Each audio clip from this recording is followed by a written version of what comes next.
नमस्कार दोस्तों, मेरी स्क्रीन पर आपको एक फिल्मी पोस्टर जैसा कुछ दिख रहा होगा। जब भी कोई फिल्म रिलीज होती है ऐसे ही पोस्टर बाजार में आते हैं। इस पोस्टर में आपको एक शख्स दिख रहा होगा, दौड़ा दौड़ा भागा भागा सा, खब्तुल हवास जैसा, बदहवास जैसा। चेहरा पहचाना है? पहचान पा रहे? शायद आप ज़रूर पहचान पा रहे होंगे। ये केशव मौर्य है। कहाँ भाग रहे हैं? और ये कौन सा पोस्टर है जो आज बाजार में आया है? और ये क्यों आया है? केशव मौर्य तो यूपी के डिप्टी सीएम है। कोई फिल्म में आ गए क्या? कोई एक्टिंग की क्या? उनकी कोई फिल्म आ रही है क्या? जी नहीं। दैनिक भास्कर अखबार की तरफ से ये पोस्टर, चुनावी पोस्टर रिलीज किया गया है। उस पर लिखा है, जनता पेश करती है भाग केशव भाग। जब नाम ही भाग केशव भाग है तो केशव भागते हुए दिख रहे हैं। कपड़े आप देख ही पा रहे हैं, गले में भगवा पट्टा है। इस पोस्टर के नीचे लिखा है, एक्टर केशव प्रसाद मौर्य और जॉनर एक्शन। एक्शन का पोस्टर है। दरअसल दैनिक भास्कर ने केशव मौर्य के साथ जो बीते दिनों हुआ, उनके अपने इलाके में, उनकी सीट जो सिराथू सीट है, सिराथू में जब केशव मौर्य गए थे 22 जनवरी को प्रचार प्रसार के लिए अपने विधानसभा में, तब नाराज महिलाओं ने केशव मौर्य के खिलाफ जो नारे लगाए, केशव मौर्य चोर है जैसे नारे भी लगे। बड़ी मुश्किल से केशव मौर्य वहां से निकलकर, इज्जत बचाकर, बल्कि एक वीडियो में दिखा किसी को ऐसे भी उन्होंने कर रखा चुप, और उसके बाद किसी ढंग से केशव मौर्य निकले। हुआ ये था कि सिराथू में जिला पंचायत सदस्य के पति राजीव मौर्य लापता थे और लोग नाराज थे और केशव मौर्य वहां पहुंचे थे। सवाल इस पोस्टर का नहीं है। पोस्टर एक प्रतीक है जो बीते 2 महीनों से पश्चिमी यूपी के अलग अलग इलाकों में जिस ढंग से बीजेपी नेता या बीजेपी के मंत्री, यूपी सरकार में मंत्री, उनका गांव-गांव से खदेड़ा हो रहा है, विरोध हो रहा है, उनके खिलाफ नारेबाजी हो रही है। गांव से, जैसे कहते हैं ना, बड़े बेआबरू होकर तेरे कूचे से हम निकले। तो कम से कम 8 या 10 ऐसे मंत्री विधायक हैं जो बेआबरू होकर अपने कूचे से निकल रहे हैं, या अपने कूचे में कहें तो दाखिल नहीं हो पा रहे हैं, इस डर से कहीं बेआबरू न हो जाए। और ये सिलसिला लगातार 1.5 महीने से 1 महीने से चल रहा है। ये सिलसिला शुरू तो तभी हुआ था जब किसान आंदोलन हुआ था। और यही वो नाराज़गी है, यही वो तस्वीरें और खबरें हैं जो पश्चिमी यूपी के अलग अलग इलाकों से आ रही है, जिसने अमित शाह को जाट नेताओं के साथ, या कहें बीजेपी समर्थक जाट प्रतिनिधियों के साथ, उनमें कौन कितने बड़े नेता हैं, कितने बड़े नुमाइंदे हैं, ये कहा नहीं जा सकता, लेकिन उनके साथ दिल्ली में कल अमित शाह ने मीटिंग की और मीटिंग करके ऐसी दुहाई दी कि जाटों से तो उनका रिश्ता, बीजेपी का रिश्ता 650 साल पुराना है। 650 साल कहा क्या? 650 साल से आप मुगलों से लड़ रहे हैं, जाटों को कहा, और हम भी आज लड़ रहे हैं।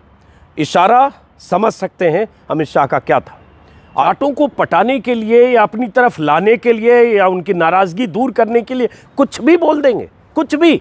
650 साल पुराना जाटों से रिश्ता है बीजेपी का। बीजेपी बनी 1980 में। जिस जनसंघ की कोख से बीजेपी निकली वो जनसंघ बना 1951 में। जिस आरएसएस की कोख से जनसंघ निकला वो बना 1925 में। और बीजेपी का जाटों से रिश्ता है 650 साल पुराना, कुछ भी। और सिर्फ इसलिए क्योंकि अमित शाह की बेचैनी है कि कहीं जाटों की नाराज़गी उन्हें भारी न पड़ जाए, क्योंकि यही वो अमित शाह हैं जिन्होंने 2014 के चुनाव के पहले, 2013 के दंगों के बाद पश्चिमी यूपी में जाट मुस्लिम के बीच की खाई को चौड़ी करने के लिए, हिंदू मुस्लिम ध्रुवीकरण के लिए, जाटों के भीतर हिंदुत्व का एक तरह से कहीं इंजेक्शन डालकर अपने पक्ष और पाले में करने के लिए अमित शाह ने बड़ी भूमिका निभाई थी। अब वही जिम्मेदारी अमित शाह को लग रही है कि इस बार किसी ढंग से जाटों को वापस लाना है। अगर वापस नहीं आए तो वो खेल खराब होगा जो खेल 3 बार कामयाब हुआ, 2014, 2017, 2019 में। इसलिए कह बैठे कि आपसे तो हमारा रिश्ता 650 साल पुराना है, बड़ा कर्ज है आपका हम पर। कुछ भी। आगे उस पर बात करने से पहले कुछ और चेहरे आपको बता दूं जिनको पश्चिमी यूपी में अपनी गांव, अपने कस्बे, अपनी गली या अपने विधानसभा क्षेत्र में जाना कितना मुश्किल हो रहा है। दैनिक भास्कर में वो खबर देख रहा था और यही मुश्किल और यही जानकारी और यही बेचैनी कि अभी ये हाल है, चुनाव में 15 दिन बाकी हैं, पहले दौर में, फिर दूसरे दौर। ये जाट बहुल इलाके हैं पश्चिमी यूपी के, जहां 80 से ज़्यादा सीटें ऐसी हैं जहां जाट जहां के नतीजों को प्रभावित करते हैं। 15 से 18% जाट हैं और मुस्लिम अगर मिल गए तो क्या होगा। यही बेचैनी अमित शाह की थी, जिसमें उन्होंने मीटिंग की और आज मथुरा में है। आज भी मथुरा में अगर है, वहाँ भी कई सीटें ऐसी है जहाँ जाटों की ठीक ठाक तादाद। अब जरा उन नेताओं को गौर करिए और फिर देखिए कि अमित शाह कितनी बड़ी बात कल उन्होंने जाट नेताओं के बीच कही, उसका क्या मतलब है। और आज फिर मैं पश्चिमी यूपी के कुछ इलाकों में आपको ले चलूँगा कि जाट जिनके कुछ नुमाइंदों को बुलाकर अमित शाह मिल रहे हैं, वो दरअसल गाँव में क्या कह रहे हैं, वो दरअसल जाट किसान क्या कह रहे हैं। कल भी मैंने वीडियो में बताया था, आज भी बताऊँगा। देखिए कुछ और नाम है जिन्हें बेआबरू होकर नारेबाजी का सामना करना पड़ा या जनता के आक्रोश का। एक इलाके में शायद मैं आज जाऊं, भाजपा के विक्रम सैनी, खतौली से, मुजफ्फरनगर ज़िले की ये सीट है। विक्रम सैनी विधायक हैं, स्थानीय विधायक हैं। 19 जनवरी को विक्रम सैनी अपना प्रचार करने मुनव्वरपुर गांव पहुंचे थे। अपनी बिरादरी के साथ चौपाल लगाई, पाकिस्तान को भला बुरा कहा, जो इनका प्रिय विषय है, नारे भी लगाए, लेकिन लोग मुद्दे पर आ गए। पूछा 5 साल से तो नज़र नहीं आए तो वोट क्यों दे, गांव वाले सवाल कर रहे थे। उधर विक्रम सैनी बचाव में थे। स्थिति बिगड़ती इससे पहले सैनी जी को वहाँ से पैदल जाना पड़ा। भास्कर में खबर है, वैसे ये खबर पहले आ चुकी है, लेकिन अभी चूंकि कंपाइल करके भास्कर ने छापा है, इसलिए उसके हवाले से क्रेडिट भास्कर को देते हुए। ऐसे ही भाजपा के एक प्रत्याशी वीरेंद्र सिंह राणा सिकंदराऊ में, उन्हें भी वहाँ ऐसे ही लोकल जो लोग थे उनका आक्रोश का सामना करना पड़ा। लोगों ने कहा 5 साल आपके दर्शन नहीं हुए, अब हम बाहरी प्रत्याशी को क्यों वोट दें, क्योंकि इसमें वीरेंद्र सिंह राणा को भाजपा ने दोबारा प्रत्याशी बनाया है, लेकिन उनका जो इलाके के लोगों से जो उनका रिश्ता था, वो रिश्ता जो होना चाहिए था एक विधायक के तौर पर जाना आना, वो नहीं था। ऐसे ही एक प्रमोद ऊंटवाल हैं, ये पुरकाजी के हैं, मुजफ्फरनगर ज़िले के। यहाँ भी विरोध हुआ, ज़बरदस्त विरोध। लोग खुलेआम कह रहे हैं हम भाजपा के पक्ष में, लेकिन प्रत्याशी स्वीकार नहीं। लोग नारा लगा रहे हैं, हालांकि उसमें नारा से ऐसा लगता है कि भाजपा से ज़्यादा प्रत्याशी से नाराज़गी है। भाजपा में खोट नहीं, ऊंटवाल को वोट नहीं। यहाँ वो गए, यहाँ भी उनको कई इलाकों में विरोध का सामना करना पड़ा। यहाँ भी लोगों का यही कहना है कि गाँव की सड़क तक नहीं बनवा पाए और हाथ जोड़कर अब जो विधायक महोदय हैं लोगों से माफ़ी मांग रहे हैं। ऐसे ही एक और प्रत्याशी है मथुरा की बलदेव विधानसभा से, भाजपा के पूरन प्रकाश, इनका भी वीडियो आया है। आज मथुरा इलाके में ही अमित शाह हैं, इनका भी वीडियो है और इसमें भी वही पूरन प्रकाश जी को स्थानीय लोगों के विरोध का सामना करना पड़ा। और ये हालांकि इनका दल बदल का इतिहास रहा है। पहले आरएलडी से जीते थे, उसके बाद 17 में बीजेपी से टिकट पाए और उसके बाद जीते। अब इनके बारे में कहा जा रहा है कि इलाके के लोग जब ये भी वहाँ प्रचार करने पहुँचे तो ऐसी स्थिति पहुँची कि पूरन प्रकाश को घेरकर गांव से लोगों ने बाहर कर दिया। इसी तरह से भाजपा के प्रत्याशी हैं मनिंदर पाल सिंह, सिवाल खास इलाके के मेरठ के। यहाँ हालांकि बीजेपी ने प्रत्याशी बदला, जो स्थानीय विधायक पहले थे जितेंद्र सतवई, उनका टिकट काटा गया और सतवई की जगह मनिंदर पाल सिंह को दिया गया। हालांकि इलाके में उनका ठीक ठाक रसूख है, मतलब जिला सहकारी बैंक के चेयरमैन हैं, जिला पंचायत, और ये वो बहुत जो स्थानीय स्तर पर उनका ठीक ठाक वजनदार नेता माने जाते हैं। लेकिन फिर भी उनका विरोध हुआ, यही कि आप पहले कभी नहीं आए, अब अचानक टिकट लेकर आए, हम आपके बंधुआ नहीं हैं, हम आपको आपकी पार्टी ने आपको वोट दे दिया, पार्टी जिसको वोट दे दे, हम वोट दें ज़रूरी नहीं। ऐसे ही परमेश्वर लाल सैनी हैं बिलारी से, ऐसे ही गुलाब देवी हैं चंदौसी से, ऐसे ही कई ऐसे बीजेपी विधायकों को मुश्किल हो रही है अपने इलाकों में, और ये मुश्किल सबसे अधिक पश्चिमी यूपी में है। और यही वजह है कि अमित शाह ने जब पश्चिमी यूपी के जाट नेताओं से, ऐसा बीजेपी की तरफ से या चैनलों पर यही चला, जाट नेता, वो कहाँ के नेता, कैसे नेता, कितने बड़े नेता, ये पता नहीं। खापों के चौधरी शायद उसमें थे नहीं, लेकिन कुछ चैनलों पर चला कि 1.5 दर्जन खापों के 200 चौधरी पहुँच गए। तो मैं भी ज़रा कुछ खापों में जाऊंगा कि कौन चौधरी किस खाप के पहुँचे, और पहुँचे तो उन्होंने अगर बयाना ले लिया अमित शाह से कि हम अपने इलाके में जाकर जाटों के पूरे वोट दिलवा देंगे, तो क्या वो कामयाब होंगे, समझने की कोशिश करेंगे। आंकड़ा तो ये कहता है कि 2013 के दंगों के बाद 14, 17, 19 में जाटों ने जमकर वोट दिया 2019 बीजेपी को, और 2019 में CSDS के आंकड़े के मुताबिक ऐसी स्थिति थी कि 91% जाटों ने बीजेपी को वोट दिया 2019 में। लेकिन अब जाटों की नाराज़गी किसान आंदोलन को लेकर, सरकार की नीतियों को लेकर, गन्ना की कीमतों को लेकर, गन्ना के भुगतान को लेकर, 14 दिन में भुगतान के वादे थे, भुगतान न होने पर ब्याज के वादे थे, और यहाँ भुगतान कई मिलों का अटका हुआ है।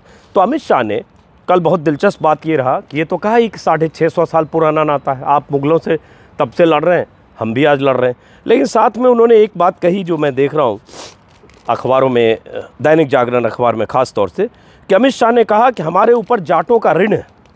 यहाँ जितनी बातें कही गई हो मैंने नोट नहीं की, लेकिन ये बातें मेरे दिल पर छप गई हैं। यदि कभी उन्हें अपनी बात कहनी हो तो सीधे मेरे घर आएँ, वहाँ आकर अपनी बात कहें, मुझे डांटना है तो डांट लें। ये गृह मंत्री जाटों की उस सभा में कहते हैं जिस सभा का आयोजन बीजेपी सांसद प्रवेश वर्मा के घर पर हुआ था। बीजेपी के बुलाए गए वो जाट नेता थे जो बीजेपी के समर्थक ही होंगे, संजीव बालियान हो या और पश्चिमी यूपी के जो जाट नेता विधायक हैं, वो सबको लेकर आए थे अमित शाह से मिलवाने के लिए। और अमित शाह कह रहे हैं कि आप सीधे मेरे घर आएँ, वहाँ आकर अपनी बात कहें, मुझे डांटना है तो डांट भी लें, जाटों का ऋण है। तो भाई जो पश्चिमी यूपी के किसान, जिसमें जाट बहुतायत में थे, जो यहाँ पश्चिमी यूपी के किसान जो दिल्ली बॉर्डर पर बैठे थे, वहाँ से अमित शाह का घर 18 किलोमीटर 16 किलोमीटर दूर है। 1 साल से ज़्यादा वक्त तब बैठे रहे, मौतें भी हुई, तब अमित शाह को ये ऋण ध्यान नहीं आया, तब ये नहीं आया कि मेरे घर आ लो, मुझे डांट लो। तब तो दरवाजे बंद थे उनके सरकार के। आज जब चुनाव में लगी पड़ी है, जब गांव-गांव से खदेड़ा हो रहा है, जब बेआबरू होकर तेरे कूचे से निकले जैसी स्थिति हो रही है, गन्ना मंत्री सुरेश राणा अपने इलाके में, कहीं ऐसा वीडियो उनका भी आया कि उनका भी विरोध हुआ है। कई जगह ऐसा होता है कि वो गाँव में जाने से डर रहे हैं बीजेपी नेता, पता नहीं किस गांव में जाएं और कौन सा धक्का मुक्की करते हुए, नारा लगाते हुए, वापस जाओ के नारे लगाते हुए वीडियो वायरल हो जाए। तब अमित शाह कह रहे हैं मुझ पर जाटों का ऋण है। और उसके बाद अमित शाह आज मथुरा में है, आप चैनल पर आप देख रहे होंगे, और सारे समीकरण बिठाया जा रहा होगा कि कैसे अमित शाह ने ऑपरेशन जाटलैंड कर दिया, ऑपरेशन जाट कर दिया, और कैसे अमित शाह से जाटों की मुलाकात के बाद पश्चिमी यूपी में विजय रथ बीजेपी का निकल पड़ा। नतीजे 10 मार्च को जो होंगे सो होंगे, लेकिन इसमें कोई शक नहीं कि लोगों में ज़बरदस्त नाराज़गी है रोज़गार के मुद्दे पर, महंगाई के मुद्दे पर, गन्ना की कीमत के मुद्दे पर, और ऐसे तमाम मुद्दे जो सरकार की नीतियां हैं उसको लेकर नाराज़गी है। उस नाराज़गी को बड़ा आधार जाटों की एकता या जाटों की नाराज़गी के रूप में मिल रहा है, क्योंकि ये एक मुश्त ऐसा वोट बैंक था जिसका बीजेपी में 3 चुनाव में बीजेपी में शिफ्ट होना बीजेपी की जीत सुनिश्चित कर रहा था। और वहीं जब सेंध लगी है बीजेपी के उस वोट बैंक पर, या कहें जो बहुत सारे जाट कहते हैं कि हम बहकावे में आ गए थे, हम समझ नहीं पाए, हम इस दंगा फसाद जैसी स्थिति में बीजेपी ने जैसे माहौल बनाया उस माहौल के शिकार हो गए। आज हम भाईचारा चाहते हैं, जो भाईचारा पश्चिमी यूपी में हिंदू मुस्लिम या जाट मुस्लिम के बीच रहा है। ऐसे भी इलाके हैं, राकेश टिकैत के मंच पर अभी नारा लगा था 5 सितंबर को, लेकिन महेंद्र सिंह टिकैत के मंच पर ये नारे लगते थे, अल्लाह अकबर भी और हर हर महादेव भी। वो नारे आज भी कुछ गांव में जाट और मुस्लिम लगा रहे हैं। लेकिन क्या बीजेपी अगले 13-14 दिनों के भीतर कुछ गेम करने में कामयाब हो जाएगी? क्या अमित शाह अगर इतने जाट नेताओं से दिल्ली में मिल लेते हैं, और ये उनके प्रतिनिधि 200, 150, 250 जितने भी थे, जिनकी गिनती का कोई अनुमान नहीं है, 250 चैनलों पर चला तो चलो मान लेता हूँ 250, क्या ये जाकर ज़मीन पर जो जाटों की नाराज़गी है उसको दूर कर देंगे और सबको वापस बीजेपी के पाले में वैसे ही ले आएंगे जैसे 91% जाटों ने वोट दिया? ये अभी देखना समझना है। और यही देखने समझने के लिए आज फिर मैं आपको ले चलूँगा पश्चिमी यूपी के किस इलाके में, क्योंकि जाट ज़्यादातर पश्चिमी यूपी के ही 12 से 15 ज़िलों में होते हैं। फिलहाल इस वीडियो को ख़त्म करते हैं, फिर मुलाकात होगी। नमस्कार।